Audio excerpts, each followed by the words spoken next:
1 Corinthiens chapitre 6, le verset 16 nous dit: ne savez-vous pas que celui qui s'attache, c'est-à-dire que celui qui sort avec une prostituée est un seul corps avec elle? Or, la Bible dit: l'homme quittera son père et sa mère, s'attachera à sa femme. Or, je vous ai dit que prostituée, c'est qui? Prostituée, c'est la femme qui a déjà connu un homme. Donc, ça veut dire que celui qui va avec une femme qui a déjà connu un homme fait une seule chair avec elle. Autrement dit, il s'est marié avec elle. Or, pour se marier, tu lui dois quoi? Tu lui dois la dot. Voilà pourquoi à chaque fois que tu dois coucher avec une femme, tu dois la doter. Parce que spirituellement, l'action de coucher avec une femme, c'est un mariage. Et d'ailleurs, c'est ça même qu'est le mariage. Donc, à chaque fois que tu dois coucher, tu dois payer le droit du mariage, qu'on appelle la dot.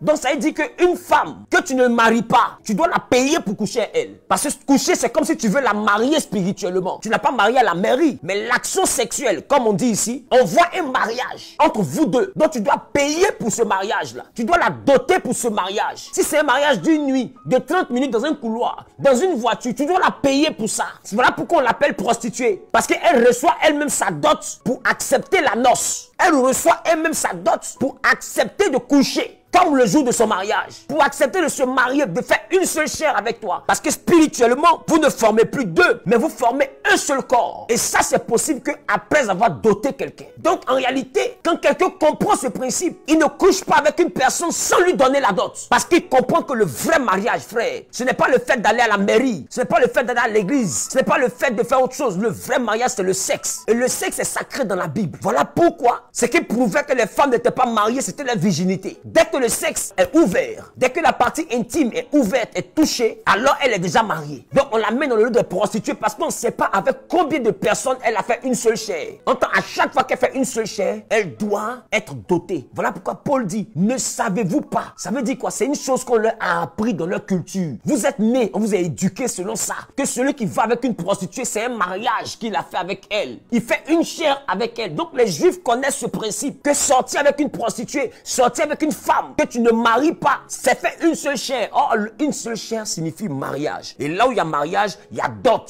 Voilà pourquoi vous allez voir que Moa, qui est l'étymologie hébraïque du mot dot, va parler de argent de noces, argent pour coucher, argent pour sortir avec quelqu'un, argent pour aller avec, pour connaître l'intimité d'une femme. Tu dois payer une dot, ce qu'on appelle argent de noces. Donc mon ami, quand une femme n'est pas mariée et n'est pas ta femme et tu dois aller avec elle, tu lui dois quelque chose. Elle doit te dire, ou même si elle ne te dit pas. Parce que beaucoup de femmes aujourd'hui ne comprennent pas le principe de prostituée. Donc elle se dit quoi? Tu es mon petit ami, je sais pas, tu n'as pas besoin de me payer pour ça. Non! Tant qu'il n'est pas ton mari, il doit te payer. Mais si elle vient et puis elle te dit, il faut me payer pour coucher avec moi, dans elle-même son propre corps, elle va se sentir mal. C'est comme si elle se commercialise. Or, c'est ce qui doit être fait. Parce que dès l'instant que tu n'es pas marié, tu es comme rentré dans le processus de la prostitution. Donc, tu dois fixer ton prix pour que quelqu'un aille avec toi. Mais c'est dégradant de fixer son prix à chaque fois qu'un gars doit aller avec toi. Il va te demander, mais on est ensemble, on est en relation. Comment je dois te payer tous les jours? Il ne comprendra pas ça. Mon ami, si tu n'es pas payé tous les jours, il faut la marier un seul jour. Même normalement, les femmes devaient fixer leur prix d'argent de noces. Tu vois pourquoi on les appelle les prostituées? Parce que c'est ça la culture hébraïque. Donc mon ami, même si elle ne fixe pas, parce qu'elle trouve ça dégradant de donner le montant pour sortir avec toi, toi-même là, tu dois être assez intelligent pour mettre un montant pour lui donner. Pour qu'elle n'ait pas de part spirituelle sur toi. Parce qu'il y a beaucoup d'ex à qui tu dois.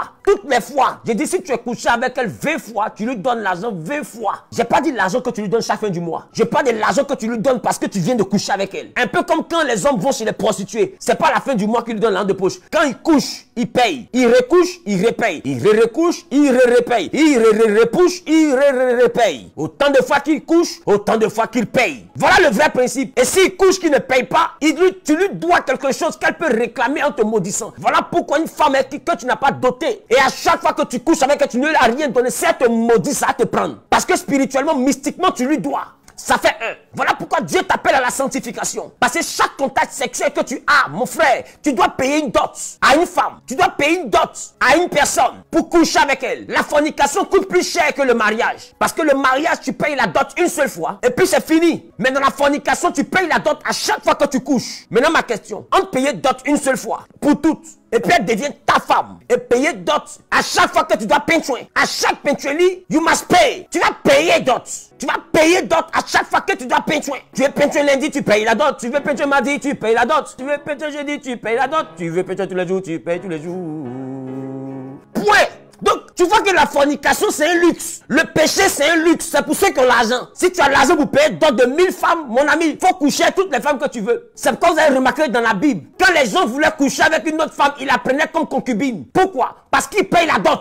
Elle devient son autre femme en même temps. Voilà comment Salomon s'est retrouvé à 1000 femmes. Tu penses à 1000 femmes là, chaque jour, changer chacune. Non, mais le fait de vouloir coucher avec toi, il te paye ta dot une bonne fois. Là, autant de fois qu'il va vouloir coucher avec toi, il te doit plus rien. Elles étaient concubines parce qu'elles étaient dotées. C'est ça qu'on appelle les concubines. Et ça donne notion, ça fait notion d'un système polygamique que je ne traite pas aujourd'hui, je vais traiter bientôt. Parce qu'en réalité, cette polygamie-là, elle est déjà existante. Quand tu trompes ta femme, tu es déjà polygame. Parce qu'à chaque fois que tu couches, tu es polygame. Les gars, chaque adultère est polygame. Si tu es couché avec 1000 femmes, c'est que tu as 1000 foyers. Parce que tu es obligé de payer 1000 dots. Parce que tu as fait une seule chair avec 1000 femmes. Non, ça veut dire que mon frère, on combat la polygamie, mais en la vérité, tous les adultères sont déjà polygames. Non, la polygamie est déjà dans l'église. Que celui qui a des oreilles entende. Donc arrêtez les débats inutiles. Elle n'est pas dite de la bouche, mais elle est déjà dans l'église par les actions. Parce que d'autres sont mariés à une seule femme officiellement, mais officieusement, il est marié à 20 femmes. Donc la polygamie existe déjà. La polygamie est déjà là. D'autres ont des foyers qu'ils entretiennent, ils payent des maisons, des maîtresses et tout. La belle famille les connaît à gauche, à droite, mais ils sont mariés d'une seule femme. Mon ami, il faut assumer ta vie en même temps. Si chacun veut assumer son désordre, on verra que la polygamie est déjà dans l'église. Parce qu'à chaque fois que tu couches, tu payes. Parce que à chaque fois que tu couches, tu te maries. Donc tu es déjà polygame. À chaque fois que tu couches, tu te maries. Donc tu es déjà dans la polygamie. Arrêtez de nous distraire. Tu as déjà 20 femmes, mon frère. C'est trop tard. Mystiquement, tu as 20 femmes. Et c'est pourquoi dans la Bible, les uns étaient plus concrets que toi. Parce qu'au lieu de payer une dot dans la main de la femme, parce que la dot de la nuit de noces n'est pas payée à la famille. Elle est payée à la femme directement. Mais quand la dot est payée à la famille, alors la prochaine fois que tu couches avec elle, tu ne lui dois rien. Donc qu'est-ce que les gens faisaient? Ils dotent en même temps chez la famille. Là, il ne te doit rien. Il peut payer le jour où il veut, comme il veut. Et c'est pourquoi on se marie. Une fois qu'on a acheté la femme auprès des parents, c'est comme si la dot des noces là, c'est comme si c'était une location. Je fais la location. Donc je peux louer cette tablette là pour travailler, tout comme je peux décider d'acheter ça chez le vendeur. Mais à chaque fois que je vais louer, il me fait le prix. Si je loue ça pour 2 jours, il me fait le prix de 2 jours. Si je suis intelligent, que j'ai besoin de ça tous les jours, qu'est-ce que je fais? Je lui demande maintenant le prix d'achat et puis je paye le prix d'achat. Là, la tablette m'appartient et je peux utiliser ça comme je veux sans devoir de loyer à quelqu'un. C'est ça le mariage. Parce que si longtemps que tu ne prends pas la responsabilité de te marier, mon ami, tu ne fais que louer. C'est comme si tu loues des femmes pour satisfaire ta libido. C'est pourquoi il te faut choisir une bonne fois pour toutes. Quelqu'un avec qui tu veux te mettre parce que mystiquement tu t'exposes. Parce qu'il n'y a personne qui va me regarder pour me dire chaque fois qu'il a couché avec une fille, même quand c'est ta copine, tu ne me diras pas que tous les jours tu as couché avec elle, tu lui as donné l'argent. Donc tu es coupable de ça. Or, le fait que ses parents n'aient pas reçu de dot de toi, ça signifie que spirituellement tu es exposé parce que tu as loué. Mais tu as loué, mais il y a des moments où il y a eu des impayés. Il y a des jours de location que tu n'as pas payé. Ça aurait été plus facile si tu étais directement parti chez les parents et puis l'acheter, donner le prix pour payer la femme là en même temps. Et quand tu payes la femme là en même temps, dis elle est devenue ta femme. Elle quitte son père, sa mère et elle s'attache à toi et à toi seul. Alors si tu veux, faut la peinture sur le cocotier, tu dois à personne. Faut la peinture sur un manguier, tu dois à personne. Faut la peinture sur le capot de voiture, tu ne dois à personne. Faut la peinture sur le gaz, tu dois à personne. Faut la peinture sur le toit, tu ne dois à personne. Tu la peinture comme tu veux, où tu veux, tu ne dois à personne. Mais à chaque fois que tu couches avec elle sans l'avoir mariée, tu lui dois quelque chose. Parce que rien n'est gratuit sur la terre. Et si tu ne payes pas, tu es coupable de quelque chose. Il y a des frères qui sont en train de me regarder et qui se disent waouh, on est dans paix. Et le com, c'est que vous laissez souvent des personnes partir avec le cœur brisé sans les avoir payés. Mais le tribunal duquel je parle, ce n'est pas la police. Le tribunal où elle peut t'accuser par une malédiction, ce n'est pas la gendarmerie. C'est un tribunal spirituel. Il suffit qu'elle ouvre la bouche, qu'elle dise une parole, ça va te rattraper. Elle peut te maudire parce que tu fais un avec elle. On peut te protéger des autres. On ne peut te protéger de toi-même. Voilà pourquoi la fornication coûte cher. Ça coûte plus cher que ce que tu dépenses. Donc quand Dieu te demande de te sanctifier, il sait de quoi il parle. Et puis repentez-vous. Demandez pardon. Repars avec ton ex, mon frère. Et demande pardon. Demande pardon parce que tu es sorti avec elle. Tu as brisé son cœur. Tu n'as pas payé les dots. Écoute, des fois tu l'as mougou 1000 fois. Tu lui as donné l'an 4 fois. Tu lui dois 997 salaires. Et ta galère là, ça vient de ça. Ta misère là, ça vient de ça. Parce que dans le monde spirituel, ce qu'on appelle la compensation. Le ciel va t'arracher. Va te faire payer ce que tu n'as pas donné. Ce que tu dois. Parce qu'on ne se moque pas de Dieu. Ce qu'un homme a semé, il moissonne. Ce que tu dois là, la vie s'arrange pour que tu retrouves ça. Donc il y a beaucoup de personnes aujourd'hui qui ont fait du mal à des sœurs, qui n'ont pas payé la dot, mais qui ont connu des personnes. Je prie que Dieu te donne la capacité de faire un jeûne demain pour demander pardon. Il faut les appeler. Et si même tu as eu tellement de conquêtes que tu as oublié, va devant le tribunal de Dieu et demande pardon. Et cherche un homme de Dieu et fais une offrande. Pour dire, homme de Dieu, voici l'offrande que je fais. Je demande pardon pour toutes les femmes que j'ai couchées sans payer la dot, ni les marier. Des fois, on s'est mis en relation, mais j'ai plus couché avec elle que je n'ai donné de dot. Peut-être que j'ai couché elle 20 fois. Il y a 5 fois que j'ai enlevé l'argent pour lui donner. Donc je lui dois 15 dots. Je ne sais même plus où elle a trouvé. Je n'ai plus son numéro. Homme de Dieu, je vais prélever mon offrande devant le trône de Dieu dans ton ministère.